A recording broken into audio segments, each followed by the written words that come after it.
तो अब क्या अब भी कोई मनमुटाव आपके मन में या उनके मन में है, या फिर अब एक हो चुके हैं आप? जो आया छाछ लेने पूरा बिलावना का धनी बन जाए। और एक समाज में ज़्यादा नेता होते हैं तो वो आपस में लड़ते हैं, तो ऐसा देखा गया कि लड़ाई दो प्रकार की होती है, एक तो होती है वर्चस्व की लड़ाई और एक विचारधारा की लड़ाई। नहीं ऐसा कुछ नहीं। हनुमान जी को रोल मॉडल नहीं मानता मैं, स्वामी विवेकानंद जी को रोल मॉडल मानता हूँ। किस उद्देश्य के साथ आप राजनीति में आए हैं? छात्र संघ महासचिव की शपथ ली, उसके दूसरे दिन ही मैंने लाइब्रेरी का ताला तोड़ दिया था। क्या कोई विधानसभा क्षेत्र आपकी नज़र में है कि बस ये मेरे नज़र में है, इससे मैं तैयारी करना चाहूँगा, लड़ना चाहता हूँ, मौका मिले ना मिले बात की बात है? सबको पता है नागौर के अंदर कौन से नेता बढ़ावा दे रहे हैं और कौन से नेता नहीं बढ़ावा दे रहे हैं। लगता है कि एबीवीपी और एनएसयूआई जो दो बड़े संगठन माने जाते हैं, इनको छात्रों ने नकार दिया है कि अब आपकी ज़रूरत हमें नहीं है। आप तो मानने कुछ भी मान लो, कल एमपी मान लो, ऐसे थोड़ी होता है। लेकिन चलो आज शराब तो एक कुछ नशा ही नहीं है, नॉर्मल चीज़ हो गई सब लोगों के लिए। हालांकि गाड़ी मेरे पास भी है, किस्त टाइम पे नहीं भरी जा रही, गाड़ी में तेल ही नहीं रहता, कभी कहीं खत्म हो जाता है, पता नहीं लगता। नमस्कार, मैं रितेश पारिक स्वागत करता हूं आप सभी का उड़ान साथ में। आज की खास मुलाकात अरविंद जी झाझरा के साथ, एबीवीपी से राजस्थान यूनिवर्सिटी के अंदर महासचिव हैं। और अरविंद जी के बारे में कहा जाता है या सुनने में आता है कि बिल्कुल सीधी बात करते हैं, बिना किसी लाग लपेट के सीधी बात करते हैं।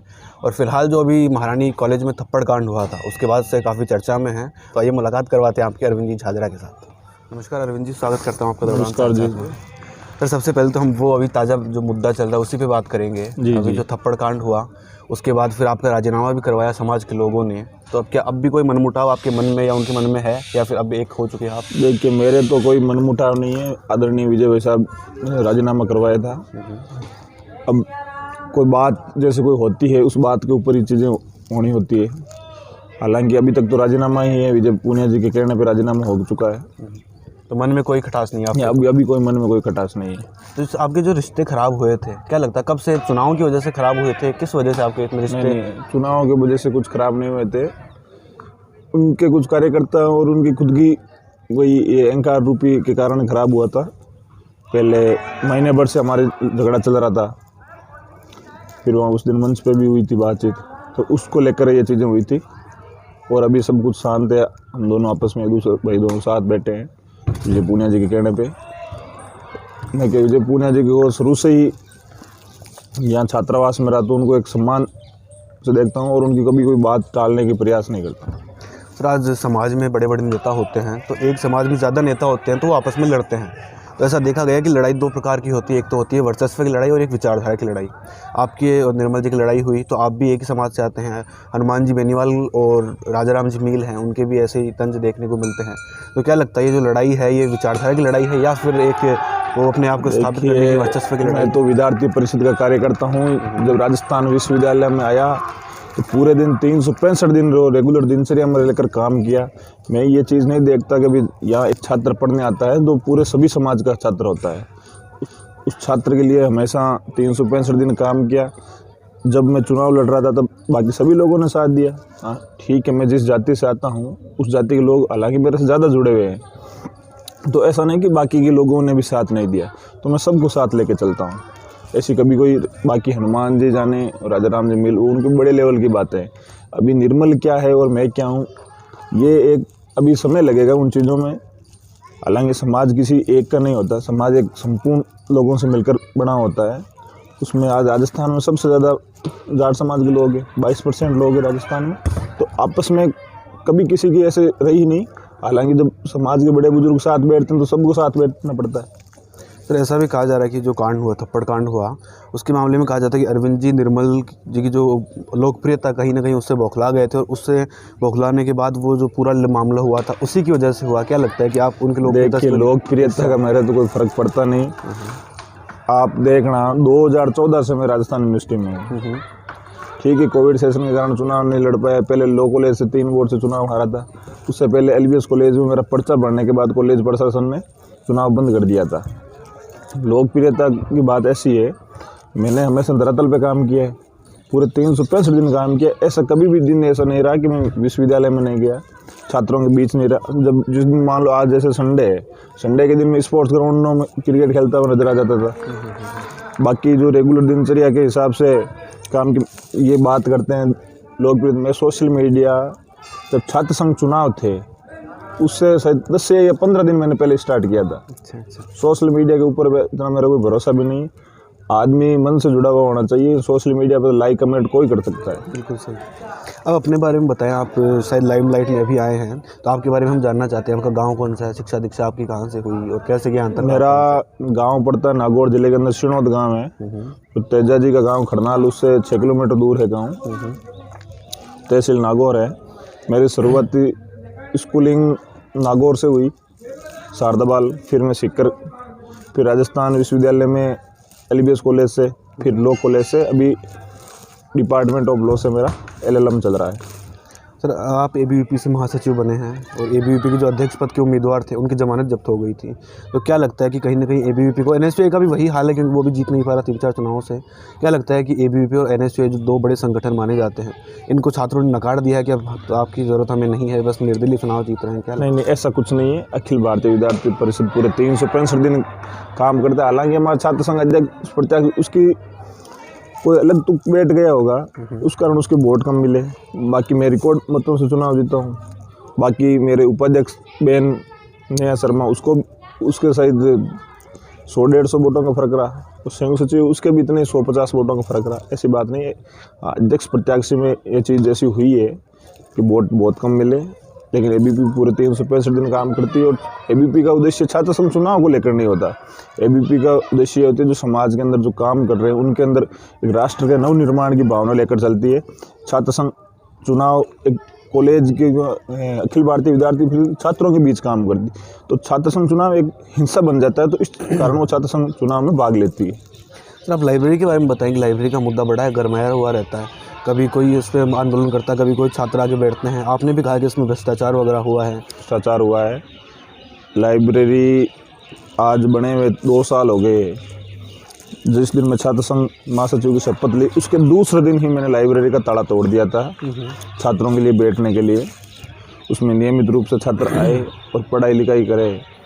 बाद में उस विश्वविद्यालय के अंदर छात्र संघ अध्यक्ष ने ये सौगंध खाई थी कि मैं लाइब्रेरी जब तक ओपन नहीं होने दूंगा जब तक मैं कुर्सी पर नहीं बैठूंगा। बाद में वो भी सौगंध झूठी साबित हुई। आप देखिए उस लाइब्रेरी आज के दिन ताला लगा हुआ है।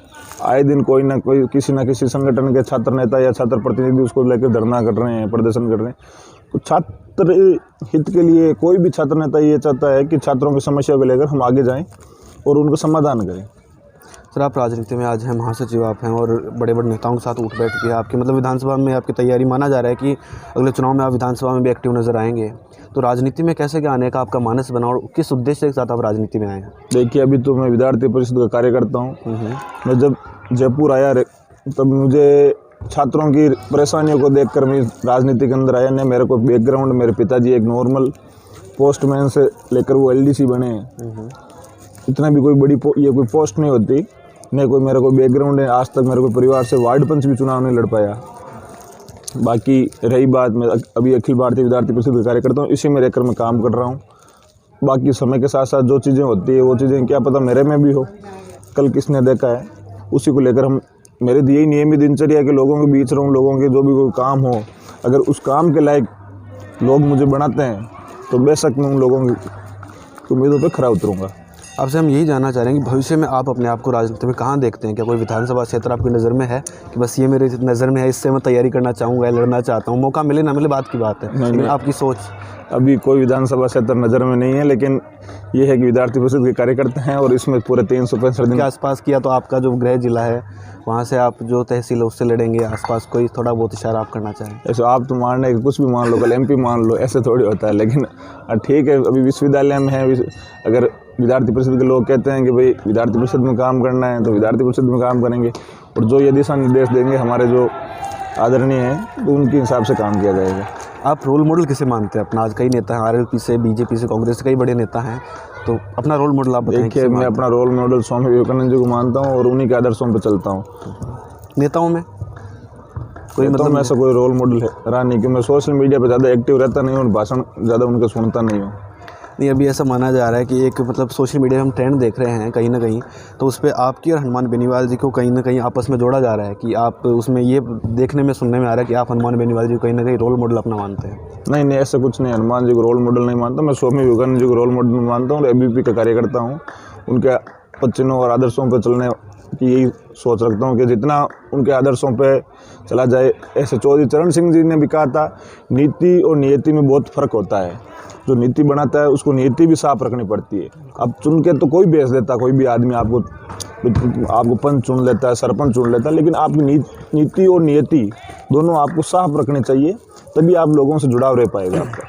अब राजस्थान यूनिवर्सिटी में है, वहाँ पे चुनाव लड़ा, महासचिव भी है, तो यूनिवर्सिटी के बारे में ऐसा सुनने में आता है या कहीं ना कहीं वहाँ के छात्र भी कहते हैं कि कहीं ना कहीं ये जो यूनिवर्सिटी का शिक्षा का स्तर है वो गिरता जा रहा है और वहाँ पे सिर्फ राजनीति होती है। इस बारे में आप क्या कहना हैं? देखिए, चलो एक बात मान लें, कोविड के अंदर कौन से छात्र संघ चुनाव हो रहे थे, तो उस टाइम शिक्षा का स्तर कहाँ गया? शिक्षा का स्तर राजस्थान की सरकार, इसकी जो बने हुई नीतियाँ, उसके कारण शिक्षा का स्तर गिरा है।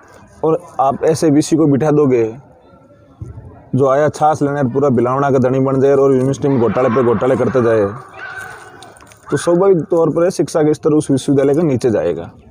तो क्या मान रहे हैं आप भी कि शिक्षा का स्तर कहीं ना कहीं गिरता जा रहा है? बिल्कुल गिरता जा रहा है। जब विषय ऐसा हो और उसके जो टीम है वो भ्रष्टाचारियों से भरी हुई है, तो शिक्षा का स्तर निश्चित रूप से नीचे जाएगा। आपने राजस्थान सरकार की बात की, तो अभी राजस्थान सरकार में पेपर लीक दिन ब दिन होते जा रही हैं, वहाँ के साथ ये कुठारघात हो रहा है, आंदोलन भी हो रहे हैं। तो आप दो बात सवाल इससे मैं पूछना चाहूँगा। जी। पहला तो ये कि पेपर लीक की घटनाओं को आप किस तरह देखते हैं? दूसरा है जो आंदोलन वगैरह होते हैं, आप क्या इसमें एक्टिव रहते हैं? बिल्कुल, जो पेपर लीक की घटनाएं हो रही है बहुत निंदनीय। आज पहले रिट परीक्षा जो वापस हुई, उसमें विद्यार्थी परिषद के कार्यकर्ताओं ने प्रदर्शन किया शिक्षा संकुल पे, खूब लाइटियाँ भी खाई। आरएस भर्ती को लेकर भी हमने प्रदर्शन किया, उसमें भी लाइटियाँ खाई। हम जो युवाओं के लिए जो ये पेपर वाली जो घटना होती है उनमें सबसे आगे रहने का काम हम करते हैं। तो विद्यार्थी परिषद हमेशा युवाओं के साथ खड़ी है, युवाओं के अधिकार की लड़ाई लड़ती है।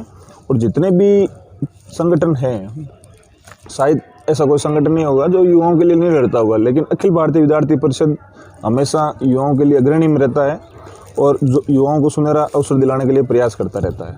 मैंने आपके कई भाषण सुने हैं जिसमें आप अक्सर कहते हैं कि नशा मुक्ति के लिए आप ऐलान करते हैं और आप कहते हैं कि जो यूथ है हमारा कहीं ना कहीं उसको नशे से दूर रहना चाहिए। तो क्या आप सिर्फ ऐलान मन से भाषण में ही देते हैं या फिर कहीं ना कहीं ग्राउंड पे भी कुछ ऐसा काम करते हैं? बिल्कुल, मैं जितने भी मेरे साथी लोग हैं उनको, देखो नशा कोई आदमी करता है।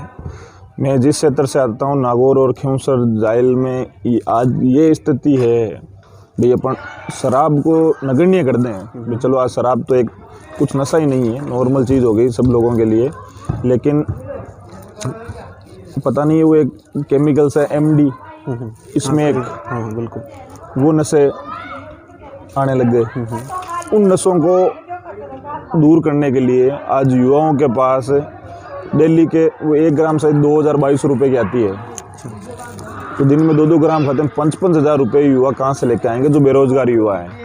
तो फिर वो अपराध की श्रेणी में जाते हैं। अपराध करने कोई भी बहन बेटी या कोई भी बुजुर्ग आदमी रोड से जाता है तो उसके साथ छीना झपटी की जाती है। हालांकि वो नेता, लोकल नेता ही बढ़ावा दे रहे हैं। सबको पता है नागौर के अंदर कौन से नेता बढ़ावा दे रहे हैं और कौन से नेता नहीं बढ़ावा दे रहे हैं। ये सबसे बड़ी चीज़ है कि नशा भाई एक अफीम होता है। अफीम पुराने ज़माने से ही एक दवाई के रूप में काम लिया जाता था, लेकिन आज अफीम को भी इतना ज़्यादा लोग यूज़ लेने लग गए तो रेगुलर दिनचर्या में बना दी, उसके बगैर वो रह भी नहीं सकते। ये भी चीज़ें गलत हैं। नशा के लिए हमेशा, नशा मुक्त करने के लिए मैं हमेशा आगे रहूँगा। चाहे मेरे इसमें हालांकि खूब धमकियाँ भी आएगी मेरे पास नशा मुक्त। जब मैं अपने आसपास के लोगों को नशा मुक्त नहीं कर सकता तो मैं बात करने का क्या मतलब रहा? बिल्कुल सही। आप नागौर से आते हैं, नागौर में हनुमान बेनीवाल जी सांसद हैं।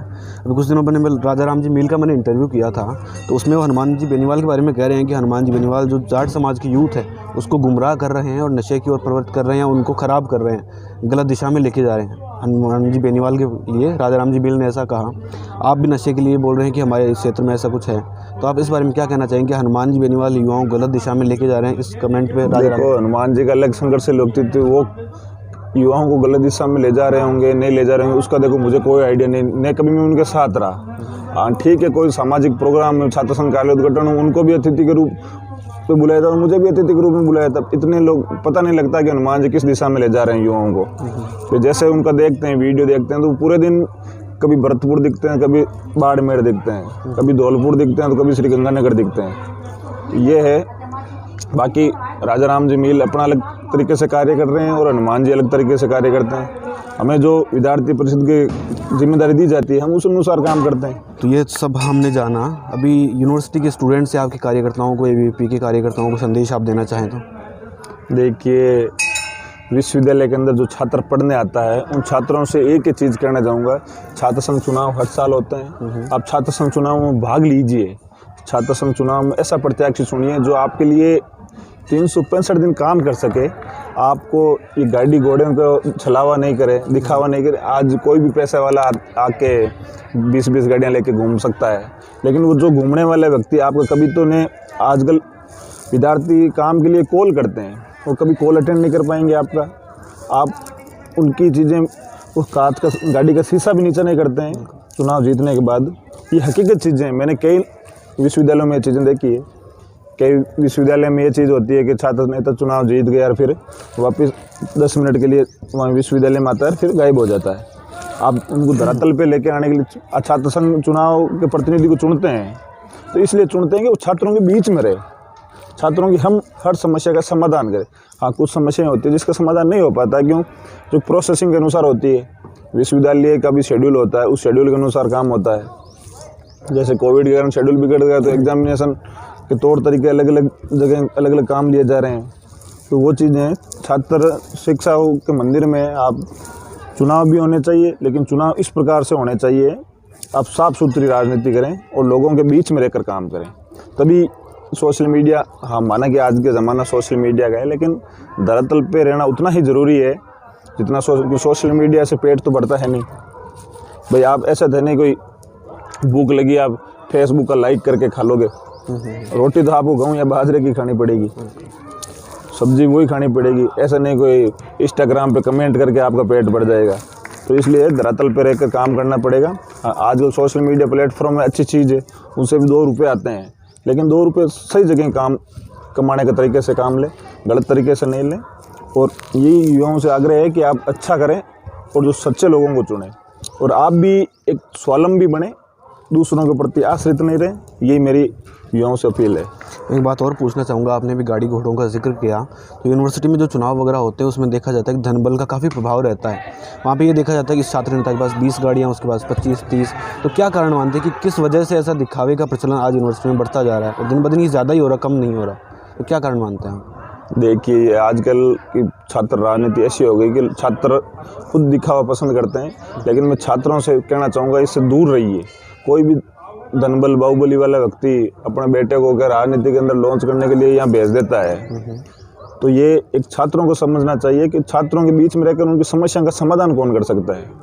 हकीकत चीज़ ये मेरी बुलेरो पड़ी भाई, हालांकि गाड़ी मेरे पास भी है, किस्त टाइम पे नहीं भरी जा रही, गाड़ी में तेल ही नहीं रहता, कभी कहीं ख़त्म हो जाता है, पता नहीं लगता।